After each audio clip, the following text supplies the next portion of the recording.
everybody, and welcome to another Doglopedia video. Today we are going to be looking at puppies and in particular looking at the whys, the reasons why they behave the way that they do. And there's many different reasons. We all know that puppies will practice behaviours which guardians will see as inconvenient and some of which they will worry about, and also ones that they're quite desperate to sort out. But it's really important that we as professionals understand the whys before we come up with coaching plans, and also that we communicate those whys to the guardian. So the first why is that puppies are babies and they are still learning, and we have to be very sort of mindful of that. It's also really important to remember that they are a different species. They aren't human babies, they are canine babies, and dogs are very different to humans, as we know. And they have their own instinctual tendencies that they like to perform. So that's something else which is a big driver behind some of the reasons why that they behave. In particular, if you look at digging, wanting to hold on to resources and things like that, that is very much related to the fact that they are dogs and they have those instinctual tendencies.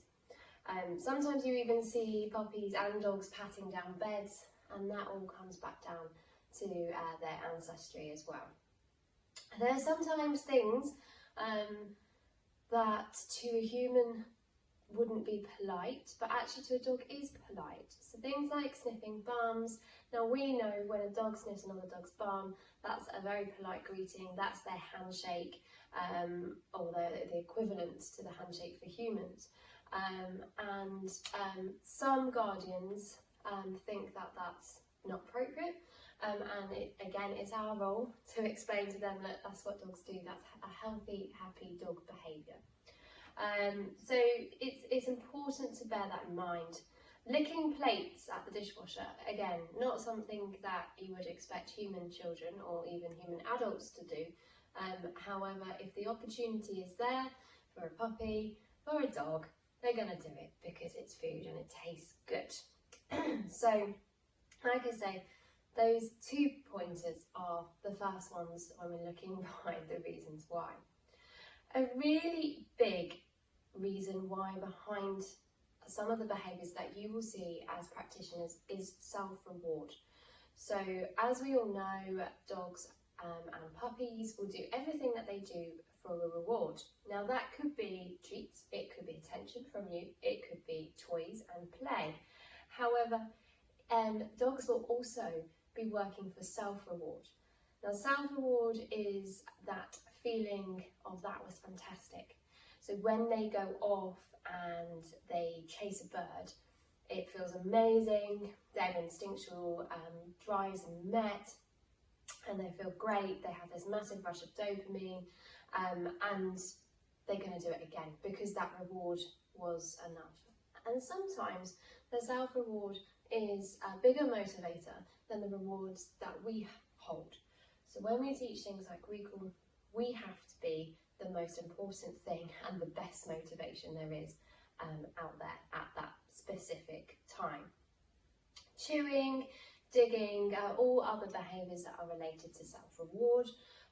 It feels good, and therefore I am going to do it again.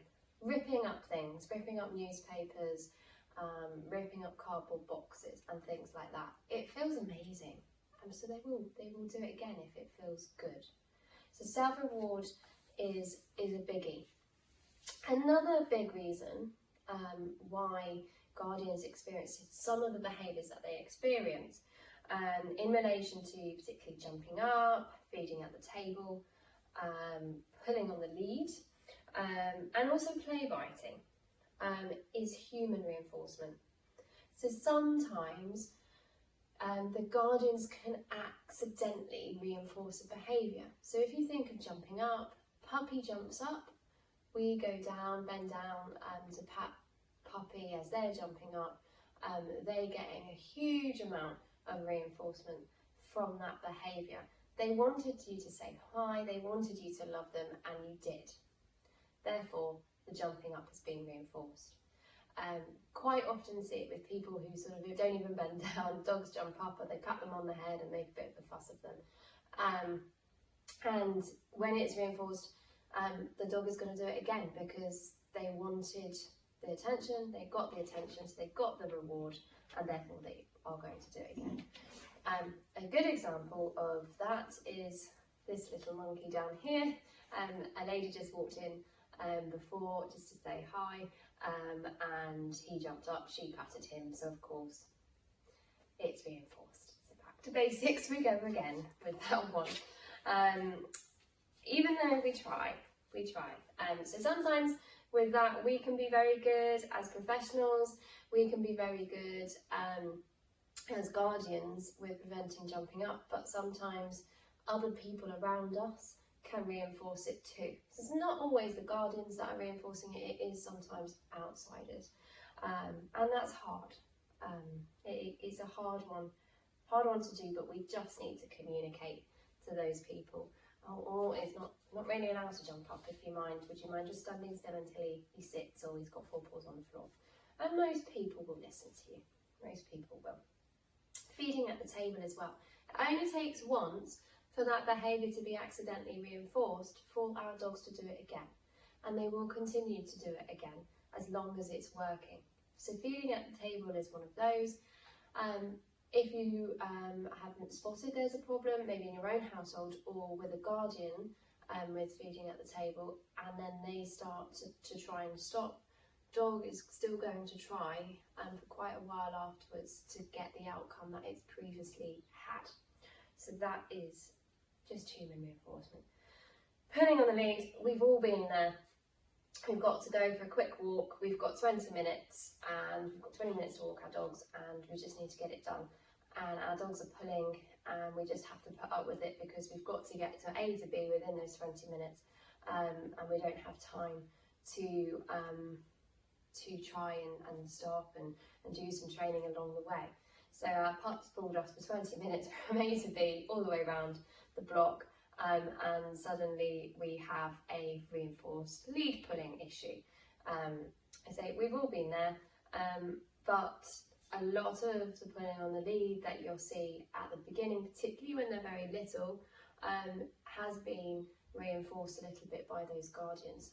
When they're small, when they're puppies, they don't really mind them pulling. But when they grow into big, strong dogs, it's then going to become a problem. Play biting as well, really common one, which is reinforced a lot.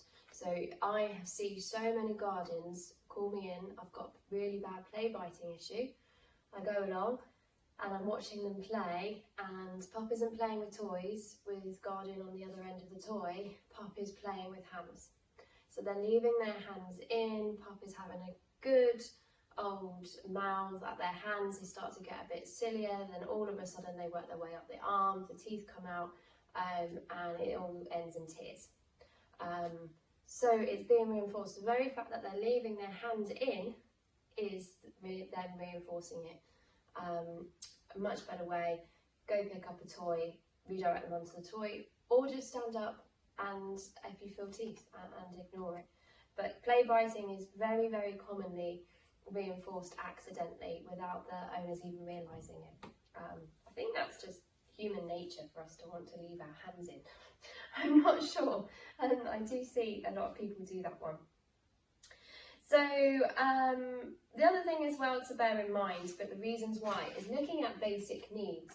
Quite often if a puppy is being really, really silly, one of their basic needs hasn't quite yet been met.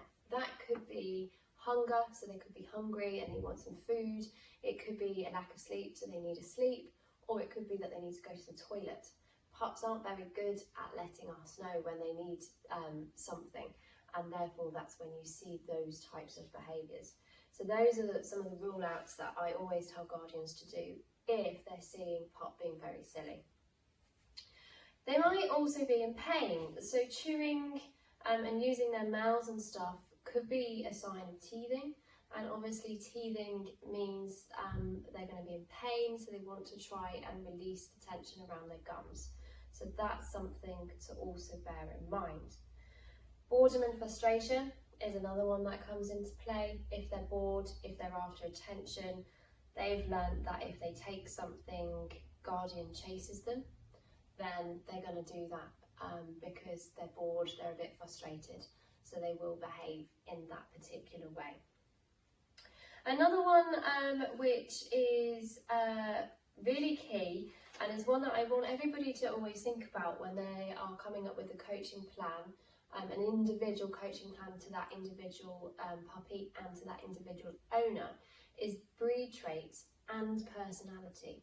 So certain breeds will want to have certain things met, and some, obviously all dogs have their own personalities as well, and sometimes we have to work with them. So breed traits need to be satisfied. If, for instance, you've got a working cocker pup, they're going to need to use that brain, they're going to need to learn to, need to have an outlet for their chasing and their chase drive, and we need to teach them retrieves and all good stuff like that. If we've got a puppy like Holly, when she was a puppy, very busy little puppy, her needs need to be met as well, and she loves to run around, and that's one of those things that I sort of had to try and incorporate into her daily routine without doing too much exercise, because she was a puppy and we need to look after her. So it's all about looking at our pup and looking at the way in which that they want to learn as well. So lots of dogs will do things. Stealing socks, something Holly does all the time. So she steals them, she takes them into her bed. She doesn't get chased, but she likes socks. That's just something as part of her personality. Murphy, not really bothered about socks. He would probably be more likely to take things like receipts and pound notes if left around. So they'll do different things because they have different personalities. And like I say, breed traits do need to be satisfied. A working cocker who's not given an outlet for chasing things, a safe outlet, is going to have probably a lack of recall when it sees a rabbit or a pheasant or something like that. So it's quite understandable. So hopefully that takes you through a few reasons why pups behave the way they do. And if you want to ask me any questions, once again, please do. Please send me a message and we'll see you soon.